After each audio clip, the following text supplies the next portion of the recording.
I was weak. There we go. Testosterone on 10. Good evening, good morning, good day, wherever you are. Oh, the screen freezing? No, we good. We good. All right. Chillin with Dylan is back with another episode 14 of Sports, Music, and Life Takes, but doing some NBA Finals Game 2 reaction with my brother Phil of Wilson Way Sports Talk. Philip, Mr. Wilson, we That's got him in the good. building. Got him in the building once again. I was previously on his podcast, Wilson Way Sports Talk. Y'all go give that a follow on Instagram and YouTube. And we talked about game one and our perspective going into game two, what we expected to happen and what we hoped would happen if either side wanted to win the game. But now we have another game to react to, and we got to look at the rest of the series, what goes on moving forth. With the series tied at 1-1, it's anybody's ball game. Phil, my man, appreciate you for coming through. Appreciate you. Thank you. Now, looking at the game two, we had a lot of different predictions. We had a lot of different thoughts about what needed to happen for OKC to win and respond after losing, and also what Indiana needed to do in order to keep the momentum. Now, having watched game two, taken notes, studied it, looked at it honestly, what was your takeaway? What were some of your thoughts? I said biggest thing. I mean, thinking back. I would say I won people money. I did say the spread -11. Take that. I said Thunder go win big. So I mean, if y'all won, y'all would send brothers some bread. You know what I'm saying? Slide some my way. But not for real. I said Thunder would win big, but it's more so of like, okay, how did they come out the game? I mean, game one we saw, okay, they didn't shoot the ball well, shot less than 40% from the field. We called it kind of, NBA Finals jitters, if you will, or inexperience, whatever you want to call it. Game two, shot the ball a lot better. More guys got involved. Say that the star guys outside of Shea, who was obviously played amazing, 34 points. Chet looked more aggressive. Jalen Williams played better as well. But I think the star of the show really got to be Caruso and Aaron Wiggins off the bench. 20 points by Caruso, 18 by Wiggins. I think another thing I love to see, even though he didn't switch the lineup, was the fact with Hardenstein. He had a very good as far as plus minus. Second highest plus minus on the team was 17, so he was very impactful. And also, even though he's off the bench, putting Chet and Hardenstein together more, even though you kind of stagger because like one's off the bench and the other one was starting, so putting them together was very effective. I still think he should start because I don't think Casey Wallace is giving you anything really impactful, I would say. But I think as far as what needs to happen, definitely happened. Them obviously just coming out more aggressive, relying on that defense. I guess when I think about from the Pacers side, if the Pacers were going to win, you need a aggressive and motivated Halliburton. And if that doesn't happen, that's what's going to happen. You're going to get a 16 point, even though obviously the game was as bad as 23-point deficit, but then you end up losing by 16. So it's like, okay, like, and the worst part, I mean, you could say the box score watch, you could say, oh, well, he had 17, it's not that bad. No, the brother pulled a Dak Prescott. 5 points through 3 quarters. You know what I'm saying? Gives you a little something to make that stat look a little sweet. But all in all, if you watch the game, like, bro, like, when Halliburton was buzzing with him, man, it's almost like the dude who, like, go in the club, like, yeah, I'm going to talk to these girls. Yeah, I get girls. And then when you get in the club, you don't talk to nobody. Because it's not like I would say they're clamping him necessarily. Because, I mean, look at the stat. He shot, let me see, put it up here. He went 7 of 13. You know what I'm saying? Over 50%. But you only took 13 shots is my issue. You know what I'm saying? So come on, like you're the best player. Like even if you didn't have the great most efficient game, bro. Like shooting 13 shots as we've seen in the series hasn't got it done. I mean another point, he hasn't got to the free throw line. That to me is the most glaring part of how you judge a player being aggressive or not. They might not have the best field goal percentage or whatever. You get into the free throw line, you're getting aggressive, slowing the game down for yourself. You know what I'm saying? Allowing yourself to see the ball, going to the basket, getting yourself in a rhythm. He's not doing none of that. And then we think about the defense. Again, I said Halliburton isn't necessarily getting clamped by the defense. They're making it tough for him, of course, but I would say getting clamped. It's more so just the fact that, like, he's being passive, but the being passive isn't working the points because you only got 6 assists, which usually if you're Halliburton, you want to see about 10, 12 assists to really get that offense going, and get the guys involved. And so I'm like, if you're not gonna pass to get your guys going, and you're not gonna score to get your guys open, what are we looking for this series? I don't know. Doing. Yeah, no, you drove a lot of great points home. You brought up a lot of really important things. You brought up the assists just very recently, and the Pacers actually out assisted the Thunder, but it's like you said, the Dak Prescott special. You know what I'm saying? Numbers look misleading when the game's out of balance, the game is completely gone. Fourth quarter, you make things look a little rosier than they really were. It's like, Right. I got another comparison because you made a good analogy, but it's like it's like you clearly lost the fight. You got whooped. Man, but I got him with one though. He got a black. You saw that left hook. You over here looking like Mark after he fought Tommy Hearns. You like, but you see how he looked? You see how he looked? Look at me. And I still got him. I still got him. So to that point, like OKC controlled the game from the jump. They did not at all give Indiana any place or room to be comfortable, to establish any rhythm. It was very the type of suffocating defense that we had talked about as well, that they needed to reignite and that they needed to play from that type of mentality. They locked into that and they fully capitalized. And you know what I'm saying, they were getting steals, they were rotating to the ball well, they were, able to close out on the perimeter. There was not much breathing room at any part of the court for Indiana. The stats were incredibly misleading. But another stat though that wasn't misleading was free throws. OKC shot 88% from the free throw line while Indy shot 73. You know what I'm saying? You go 19 to 26 versus going 29-33. That's a difference of a significant amount of points that could add momentum, could add fuel. And it never felt like in the game that they were at any point going to make a legitimate comeback. You know what I'm saying? And it was very telling that Carlisle emptied the starting lineup. He put the bench in. You don't see that from Carlisle often. That's rare. That's rare.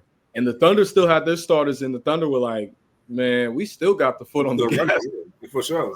Yeah, we know about y'all. This might be a little trick. This might be something to get us off our game. Nah, we're not playing around. We gotta put you out.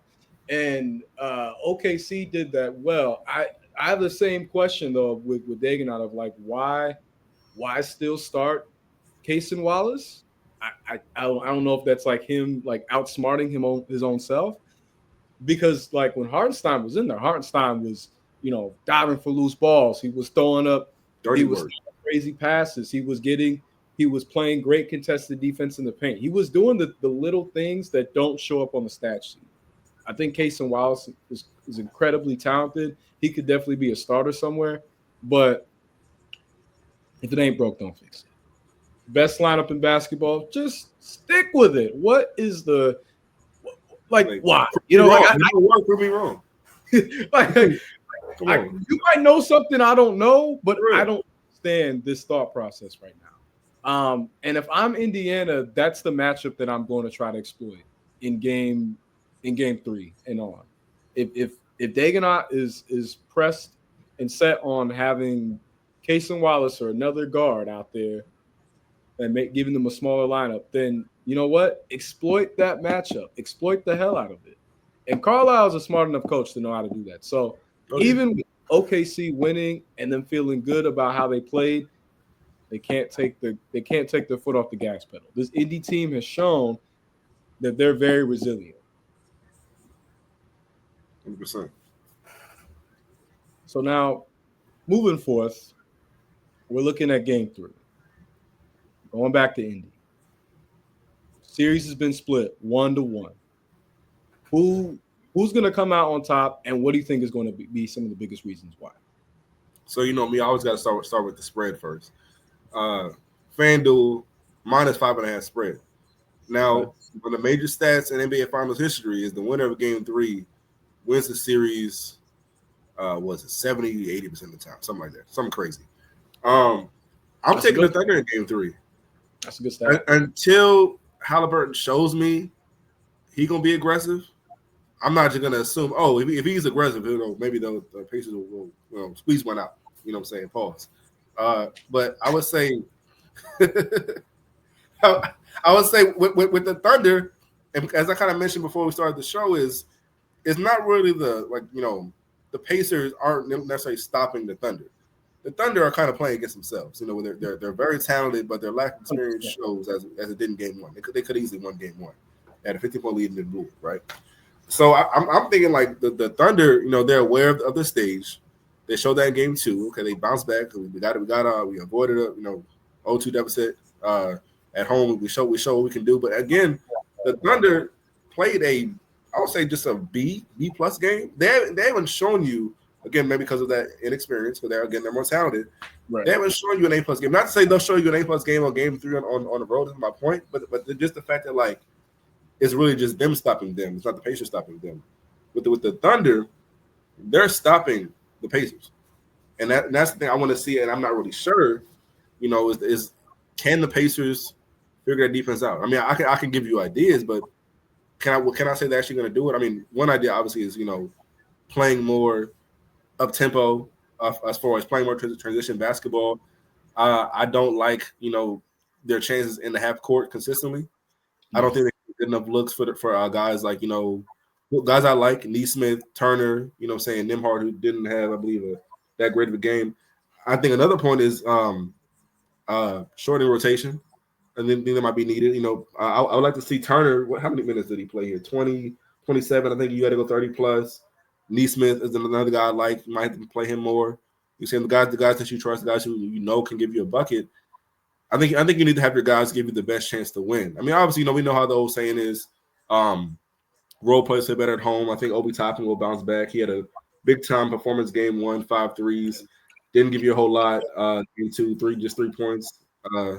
Had three more points to me on my watching it from my couch. So I think I could see him getting more aggressive. I mean, I'd love to see him, get one of those momentum. I'd love to see him get some of those momentum dunks in transition. Some, what I'm saying, get the crowd into it. That crowd is. I mean, what's what you say? I'll say something. Give them something. Yeah, for real. That crowd is ruckus, and they're gonna bring energy. 100%. I mean, and that's the thing. I got to give credit. I know, I would talk also about how with the viewership of the lack of viewership in this finals out there. Basketball is a very casual. Isn't a very casual sport as far as it's diehard. I mean, the football works can be more casual. The fans of these respective teams, they show up. Got to give them full credit, and not just like on some bandwagon stuff. Oh, good, our team's finally good. Let's root for them. Nah, like these teams have been diehard. They actually wear the t-shirts. You know what I'm saying? Like it's not kind of like days with Golden State and the Lakers sometimes. I'm a Laker fan. Gotta be honest, but like they truly love their basketball. So it's like I hope to see that Pacers crowd have something to root for. But do I trust it in Game 3? Not really. I'm gonna take that 5.5 spread by the Thunder. That's understandable though, and perhaps the Thunder have found their momentum. Perhaps they've locked into the mode where they're going to get to that A plus mode, because like you said, we have not seen an A plus game. We have seen them, Game 1 we could say was like a C plus, which is why they lost. They only lost that game by 1. So and then they won this one by 16, but it was like an A plus game. So once we see those A level games, they've got it. But I can't put it past Indy. I just can't, especially given the track record. I do believe that what you accomplish in the playoffs, it usually follows. Success leaves what they say, like success usually leaves a trace of clues. And you look at how many times that the Pacers were, even being up a series, were counted out, expected they have no chance. I can't sit and say, yeah, it's over for them. My prediction, though, still is game 3, OKC. I do feel like OKC goes in there and wins. I think Indy wins the next one, and then I think OKC gets the job done after that. But anything can happen. One thing that I really feel like, given Halliburton his game, if he's not going to be aggressive, if I'm Indy, I'm saying Nemhard, go out there and cook. This is your No, no, time to show, because he probably is. He's a better on ball off the dribble player than Halliburton, yeah. and that is where the superstar conversation is a weird one for Halliburton, Mm. and talked about in a podcast yesterday with two of my friends, my guy Ryan Leach and my guy Devontae Hopkins. I'll be out soon. Um, and we were talking about the Halliburton. Is he a superstar? We were Mm-hmm. talking about that perspective. And Ryan was saying, like, his impact is similar to like a Chris Paul and a Steve Nash. And I Mm. was thinking about that. I think there is truth to it. I would say though, Chris Paul was a lot better at initiating his own offense, and Nash, Consistent, yeah. yeah, and Nash, if it came down to it, could as well. Mm-hmm. Um, but like saying how like for like Chris Paul when he was on the Rockets, he was next to a better offensive player in Harden, but his impact was more when he was in um, LA. He was next to Blake Griffin. Blake Griffin was the top scorer, but he was the more important piece. Or Nash, Mm-hmm. Amari being the more important piece, or Dirk in Dallas. So I see that perspective. I do. I will say I think that the difference is though that those guys could develop, could create their own shot a lot easier. It didn't. It wasn't as much of a hassle of like, okay, I got to create space. I gotta have like timing on my side. So if I'm Indy, based upon how the defenses are looking, of course, but I want Nemhart to go off. I want Pascal to go off. Like, let Tyrese. If Tyrese isn't going to be aggressive, let him be the floor general. Let him do what has gotten him this far. But he's got to turn over the ball less because he did have 5 turnovers, and he just was never comfortable, in that groove. But let those two guys cook on the ball, dribble facility, and even a guy like Benedict Mathurin. I would have liked to see more of him. He was playing well in the limited minutes that he got. Minutes, yeah. So if I'm Carlisle, game 3, this is the game where you see how Tyrese is playing, and as the game extends, give the shot creators of the team a chance, because right now, with the way that the Thunder switch on defense, Indiana just does not have an answer for that. So you got to have guys that can create separation off the dribble, create their own shot, create their own flow of offense, and then you go from there. So we'll see. But my prediction is OKC wins this next one. But anything's possible. Anything is 100%. possible. I mean, it'll be nice. I mean, like I said, I don't know how you feel about this, but I mean, it's almost like, okay, we're the Pacers, again, the Thunder are the more talented team. What I would love to see, whether it's Rick Carlisle in this message or it's Tyrese Halliburton sending this, if I'm the Pacers, I got to treat this like a must win. Mm-hmm. I mean, either way. I mean, you could say, okay, they lose game 3, game 4 is definitely a must win because they're down 3-1. But it's like, my thing is also when it comes to having like, just in life, a sense of urgency. Don't wait till the bills are due to, oh man, let me go lock in and hustle and make this bread. No, like it's right in front of you. Like, okay, game 3 and 4 at home. You know what I'm saying? We That's got real life game right there. That's for real. real I'm life. just saying, like don't wait till you're down 2-1. Is we got to win game 4 so we don't go down 3-1. Like, no, we're tied at 1-1. You know what I'm saying? We both have right now as equal of a chance to win the championship as the other. One game, one game and three more games to go for whoever wins. But treat it like it's a must win now. You're at home. We got the Rockets crowd. First time in the finals since, what was that, 2000? I was 5 years old watching Kobe get a chip. You know what I'm saying? Treat it like that. I love to see that sense of urgency. Like, we knew the Thunder would. We knew that they would come back. Obviously, they can't go down 2-0 or 0-2, excuse me. Why don't the Pacers have that same energy? I'm not saying they will, but I would love to see it. whether they win or they lose. You know what I'm saying? I mean, and the thing goes, obviously, like again, I picked that 5 on that spread, but if the game is close, and even with the subject of Halliburton not being most aggressive or as impactful as he should be, the thing about it is when he does play well, I feel like he's superstar impact. Because when he has 20 points or more, the stat is what I think in the playoffs, 7-1, 8-1. So if I'm not saying you got to go off for 30, but can you give me 20, 22? And that's what I'm not asking you to be Kobe. Like, you know what I'm saying? I'm just like, yo, like, be the best version of yourself, and the best is required is what I want to see. It's all. I don't think that's too much to ask for a guy with that much talent.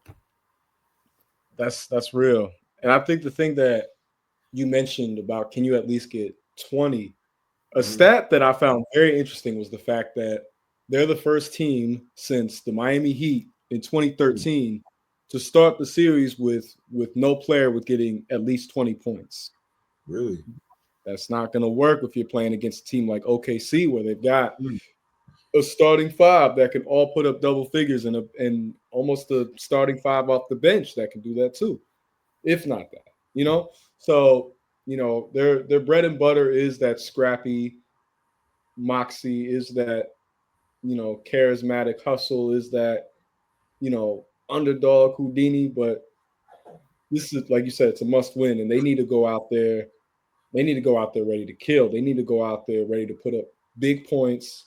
They need to, from the jump. You have to catch them off guard, however which way possible, and you got to be locked in scoring wise. You guys, your shooters got to be just dialed in. Everyone got to be moving well with and without the ball. This is the time to have that A+ game, because this could be a huge momentum shifter. If the Thunder have that, then they pretty much got the series in lock, in my opinion. Just in my opinion. Things could change. Nothing is, but likely, looking at the likelihood of things, the series is in their favor with that. But Indy might be able to do something interesting. Seriously. They might be able to, and that doesn't mean that OKC couldn't still recover, but the momentum won't be on their side the same way. Indy, that's what they need to win that battle. They need to win the battle of momentum. So we'll see what ends up happening, but I got OKC winning this one. But I guess to pivot, because we kind of talked about it a little bit. So far, if the series were to end today, now granted it's only been 2 games, but who do you think is the Finals MVP? And if whoever's the Finals MVP, does it strengthen an argument in their legitimacy for their career? I mean, that's easy to me. Shea Butter. It's got to the point where, like, I think the thing about Shea, and this might be a turnoff for some again that casual fan base, is he makes it look almost too easy, like he's not trying. You know what I'm saying? Like, one thing about Kobe, like, Kobe will give you that shot fake, pivot. You know what I'm saying? Like, it's aggressive. You know what I'm saying? It looks like it's hard work. You know what I'm saying? But with Shea, it's so easy. It's like he's just too smooth of a game. You know what I'm saying? Like, you think, oh, he just out here just running around, and it's like, oh, he got 19 in the first half, finishing the game with 34. You know what I'm saying? Just stuff like that where he makes the game look so easy. And it's what I love about his game is it's different than that. Run and gun, shoot threes all the time. He can hit an occasional three here or there, but his game is what I love in the mid range, attacking, going downhill. You know what I'm saying? I know they call him a free throw merchant, but he's going to the rim to get fouled. Try it, Tyrese. It might work for you. You know what I'm saying? Yo, it's got to be Shea, for sure. That's that last point especially. Try it. Saying be aggressive. You said something about slow things down for the team. There's so many valuable usages to drawing fouls. Now, it's one thing you abusing it, but like you're just able to draw fouls. You're able to get the ball in the paint. You're able to make go for those contested shots, giving yourself an opportunity to get a 3-point play potentially or a 4-point play. I mean, none is impossible. But no, you're correct on that. And with Mr. Gilgeous-Alexander, this finals, I think, for those that are new to his game and watching him, this is a great exhibition of his talent. You know what I'm saying? It was not because of him why they lost game 2. Game 1. Anybody saying that was not watching the game. Shea, you know, like you were saying, at this point, go for the over, 30 and over with, 30 Shea. plus. 30 plus every time because he's going to get those points. He's going to make it look easy to the point where you're like, dang, he's that nice for real. Like, Something like that. Yeah. but his game is legit. He's got incredible. What people don't appreciate is he's got great footwork. He's got a great understanding of where he is on the floor, and he's got great precision and timing. And it's those little things, those little details that, yes, on like the raw, physical, athletic, supernova side, that's not his game. That's the difference with him and a coach. You know what I'm saying? But there is a similar movement in the way that he's able to get to his spots very efficiently and very consistently. And I think moving forth, I mean, the fact that he's my age. He's 20 or no, I think he's about to 26, turn right? 20.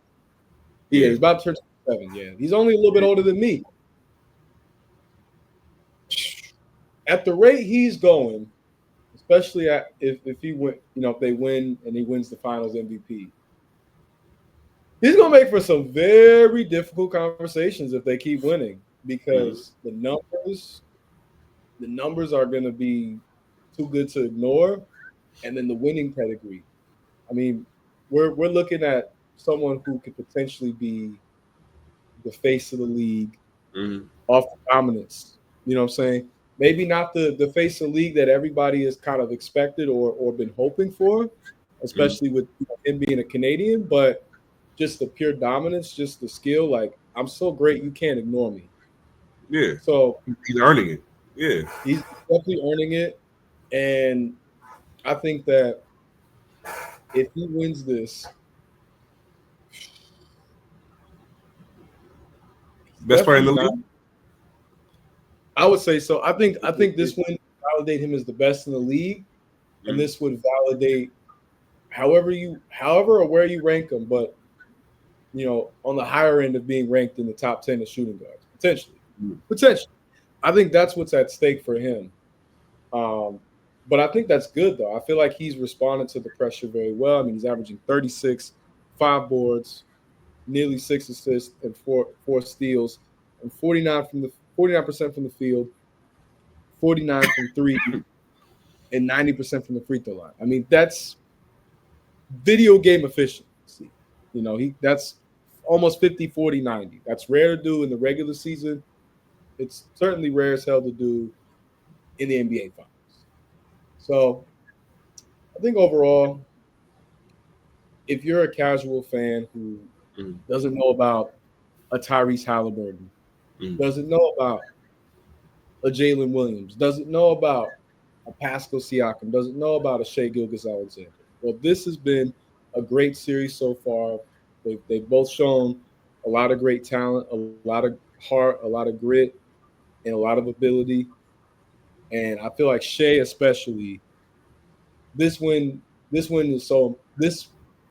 series win would be so important for him in further stamping his name, further establishing himself as a face of the league player and one of the greatest shooting guards ever. And if the Thunder get a point guard that can really pass the ball, it's over. Oh, for sure.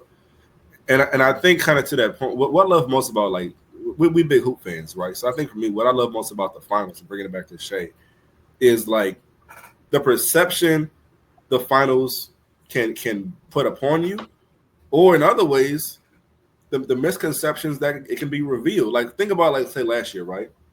Luka was a dude we thought would be face of the league, and not saying he can't be, but saying Luka had a crazy image going to the finals. People were picking, against your Celtics. It was talking crazy.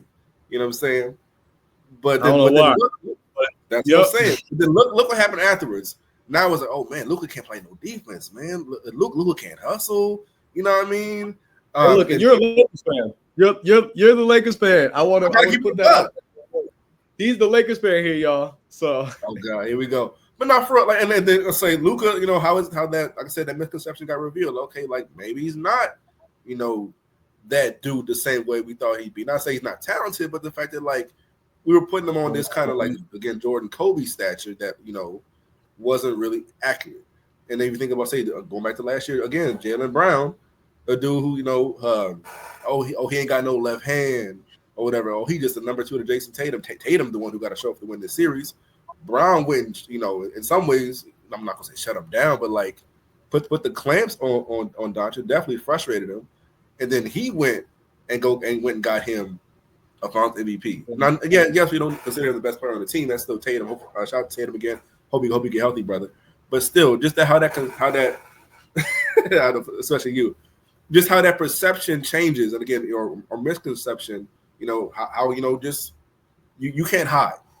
In the finals, you can't hide. And then you put it forward to this series, it's at the point where Shea is like, you know, you got to put him in the discussion of some all-time greats as far as just either career to this point or at least for this individual season. Because, you know, if he gets the chip this year, which again, we agree he will, it's Finals MVP. So assuming they win it, obviously, and he keeps winning this level. Finals MVP. He already got MVP. He was a scoring leader. You know what I'm saying? All-star, all that stuff. You know what I'm saying? So putting all that together, the guys who have done that, and I know people be like, oh, he ain't there. I know generations can be kind of, you know, old heads too. You know what I'm saying? I can be old head at times myself. I'm 30. You know what I'm saying? But we don't want to give some of these young guys credit. 30, but for real, we sometimes don't want to give the young guys credit. But at the end of the day, when you're doing, you know, in the individual season, what the all-time greats did, not to say that should at that level yet, but you on your way. And now what I think about all of it, building off of it, because when Jordan did it, it was again and again and again and again and again. You know what I'm saying? So it's like once going back to Jordan, once he took over, it was raps for everybody. It was raps for the league. Now, kind of leading into that, you know, conversation of the parity and the second apron. How's it going to look going, you know, year in year out for the Thunder and Shea? That's going to be something that's going to be saved for a future episode in the offseason. Look out for that. But but my thing is, at least I think it's currently constructed. Not going to try to project too far out. Shea is looking like he could take over. Yeah, absolutely. I think this finals is the perfect springboard to that. You know what I'm saying? The thing that people look at most is the results. Did you win when it mattered most? We talked about, you know, with Jordan, how part of what drove the allure, the mystique, and the overall captivation that people had was the fact that anytime he was favored, he showed up. And anytime you counted him out, he showed up. You know, so it didn't really matter what parameter of box that you put him in. But you knew deep down, after he just kept on winning and kept on winning and kept on winning, that, you know what? I ultimately have to embrace that this is what it is. This guy is going to go out there, be completely locked in, be focused, and be ready to win. And when you look at Shea, it's super bold and audacious to put him in that Jordan conversation. It is, but you can't argue with results. As wild as that is to say, because I'm not a person who likes to get prisoner of the moment and throw guys into conversations that they're not of the weight class for. Because that's how I look at it most. It's like it's a weight class. You know what I'm saying? But the only players to do what Shea could potentially accomplish is like Jordan, Kareem, and maybe Shaq. You know? And that's pretty, that's pretty, like, that's insane competition, an insane group of names to be named with, you know what I'm saying, to be in the company of. So I think that for Shea, this is his time. The door is open for him to be able to make that leap, to make that cross. But he can't take his foot off the gas pedal. For Indy, hope is not over. You know what I'm saying? Our friendship is strong. And as a team, And as a team, you know they're not going to go out there without making some adjustments. You know they're not going to go out there and just allow something to happen. They're just going to be they're very much in the mindset of like, look, we're going to do what we can. We're going to try to stay committed to the process, and we're going to try to we're going to make our adjustments when need be. So if I'm Indy, you have to regain momentum. You have to find a way to shift the tide, and it's going to require someone like a Tyrese Halliburton to be a lot more aggressive. Like you are, yes, you are like the you're the general, but we need one of those 35 and 10 and 15 games from you, Tyrese. You know what I'm saying? Because you've done it. And yeah, because it's not about can you do it.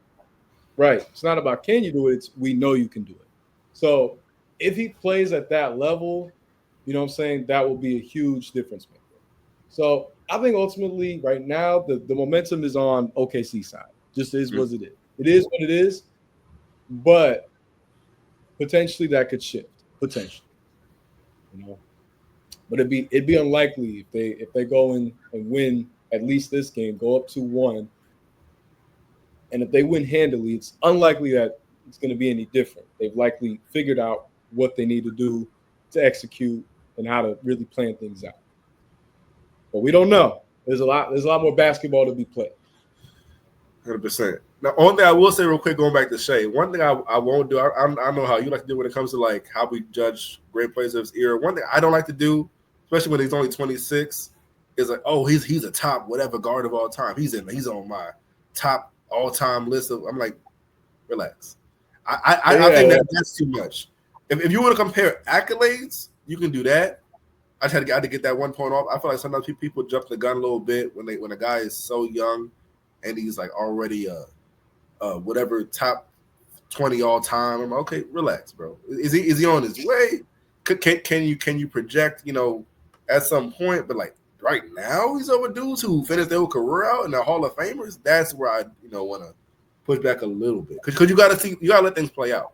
I feel like it's such a microwave society. It's like, oh wow, he's doing it. Oh, okay, we got to put him at this level. Like, no, like let him play out.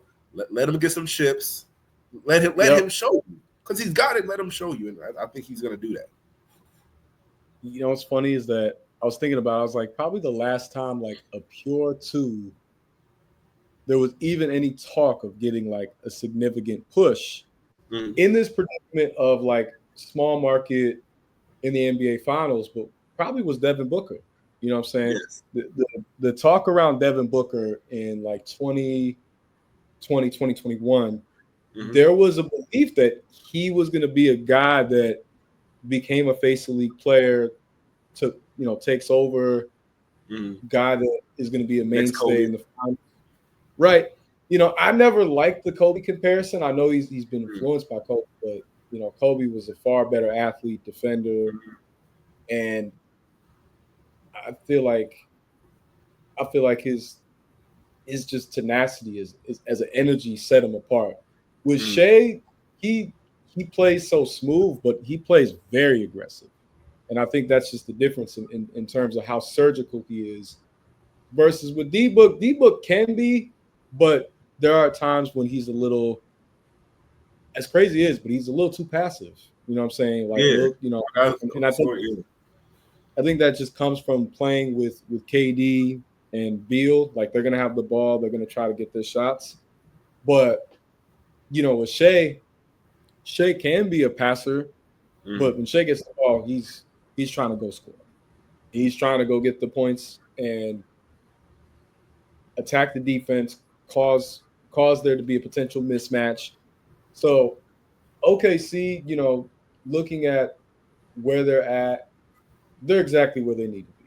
Young team that has a lot of potential, a lot of promise, but before people start throwing out different names and throwing out different teams that are all time, I do agree that yes, people should just kind of enjoy the moment. But we live in such a comparison-based society. It's hard for people not to. Well, I mean, but he couldn't have did this against this person, or he could have did that against that person, So it's almost it's almost the name. But I do feel like, yeah, the conversations that will be had if Shea and the Thunder win and Shea wins Finals MVP, it's gonna make for some very interesting conversations. Some very interesting conversations. You made a good point. I mean, I think about going back to say Devin Booker real quick. One thing I don't like is when we claim somebody's going to be the next something. I know guys have done it, like Jordan, excuse me, Kobe was that kind of next to Jordan, right? But it was a little different because you actually played against him, and he mentored Yeah. you. There was more of a connectivity, right? To where it was a natural transition from Jordan to Kobe. Right. Even though obviously Kobe played against Devin Booker as well.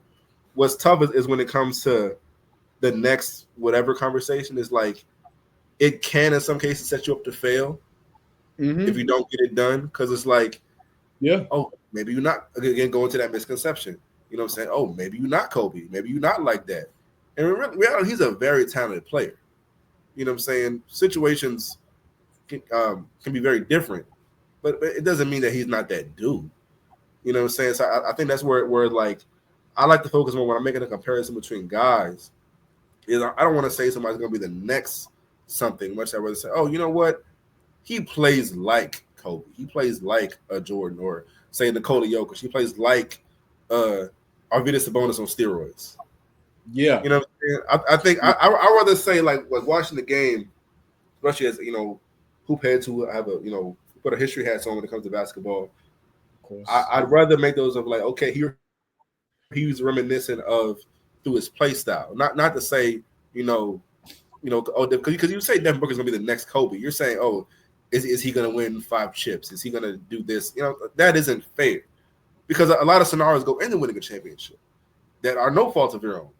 I mean, think about Kobe. And going back to him, my favorite player. If he doesn't get Pau Gasol, does he have 5? No. So it's situational. You know what I'm saying? So I don't think it's fair to say someone's gonna be the next something. You know, when you jump the gun so soon, and then it's like, oh, if they don't do that, oh, they're a disappointment. Like, no, they're a Not great player. near They're five. really famous. I don't think anybody is gonna disagree with that in the chat. He's a Hall of Famer. Just because he's not Kobe, don't mean he's not a legend in his own right. I think you need to get about a Phoenix. I'll say that. I think they cook. But as far as just who you are as an individual player, you like that. You know what I'm saying? And that's why with Shea, like I say, I make those comparisons to these all-time greats. But I don't want to say he's the next whatever. I think Shea is him. That's all I want to say. Shea is him. You know what I'm saying? So that's just how I see when it comes to that those comparisons. I think sometimes it lets the casual fan voice get a little too loud. You know what I'm Mm-hmm. saying? Because it's just so easy to say. You know what I'm saying? Because then if they do it, oh great. Then they don't. Or you're just a disappointment. I feel like it's a little lazy in my eyes sometimes. Because you're not really reading the game and then looking at what a guy actually is. You just want to say what he isn't, which isn't always fair. It can't be that toxicity in media coverage or how we view NBA players. Well, that's why they say thief is the ultimate comparison to joy. I mean, comparison is the thief of joy. I got the Right. quote mixed up, but yes, I agree on that note because I mean, like play style wise, D Book is more to me of like an Allen Houston, a Rip Yes. Hamilton, um, you know, just a very smooth type of player, even like a Ray Allen, closer to than a Kobe. You can see the influence from Kobe, but Absolutely. who are players that I would say he plays more like, you know what I'm saying? With Shea, I do see the Kobe a little bit more in his Mhm. game DNA, but there's a bit of some Iverson to his game. Definitely. There's a bit of I feel like his game is so unique because like he's not a guy that is like a traditional blow by you type of athlete. And at the two guard spot, there's not been a ton who became like superstars. But I would say there's some aspects of Brandon Roy that I see within Shea's game. I Mm, don't think anyone made that connection, but I started like watching him a little more I like closely, that. and I'm like I see it in the way that with his like release point and some of his footwork. I see some Rose is killing. similarities. Yeah, B-Roy was a dog. And then, Mhm. I even see the slitheriness of like a Harden and a Ginobili in a way Okay. too. In the Getting the sense of free throw like, line for sure. Yeah. yeah, against the free throw Right. line and being but being able to make those tough Euro steps, being able to make those contested like Crafty. reverses, like how did he get that up there? But outside of like Kobe, no one that I named was like a jump out the gym athlete, like a T Mac Mm. or a Carter. You know what I'm saying? AI for his size was an insane athlete, but like AI was 6 foot. But with Shea, his game, he's got the type of game that ages well because it's so built and based upon skill. The hope is that what I'm saying, the more Shea, the three becomes a weapon for Shea, and he's already hitting them now. He might be unguardable. Like they're like, what are you gonna throw at him? You know what I'm saying? He's too skilled. He's too skilled for an athletic defense, and then he's more athletic than people realize if you put a slower, 100%. bigger. So I think he's a very interesting enigma of a player, but I'm excited to see what happens with the rest of his career, and definitely him winning a Finals MVP. That's going to be huge for his career this early if he can do it. For sure. But I think we belabored all the main talking points. You know what I'm saying? But I think that this next game is gonna have a lot of good things to talk about. We're gonna have a lot of good things to cover and recap. So 100%. this will be a good place to what I'm saying, put the code up. But y'all make sure that you stay tuned and tapped in. This was Chilling with Dylan, Sports, Music, and Life Takes, episode 14, Game 2 reaction with Phil. Before we go, Phil, can you let the people know where they can find you and what kind of is going on? Because we got to get you that proper support. You've been killing the game for too long. Appreciate it, man. I feel like I'm just starting out, brother. Of course, with the YouTube channel, Wilson Way Sports Talk. You'll definitely see more content with my guy Dylan there, and got to bring more of the crew on as well. Cover more NBA Finals coverage, and so on and so on. Wilson Way Sports Network, my website, my blog site, articles posted weekly. Wilson Way Sports newsletter. Wherever you want to find me, I'm in the book. Phil Will 24 Instagram as well. So I'm not hard to find. Hey, Phil 24. He's saying we're going for that Kobe success. Always. Yes, sir. Yes, sir. Now that's factual, and like he said, look out for more. We're gonna and couple other guys might be coming in, talk ball. So stay tuned for more. Stay tuned for that content. Make sure to like, share, subscribe. Make sure to follow Quan_solo. Make sure to follow Chilling with Dylan 1229. You'll see more content. You'll see more updates. Stay tuned. But in the meantime, y'all keep it chill. Episode 15 is going to be coming soon. Y'all keep it chill until.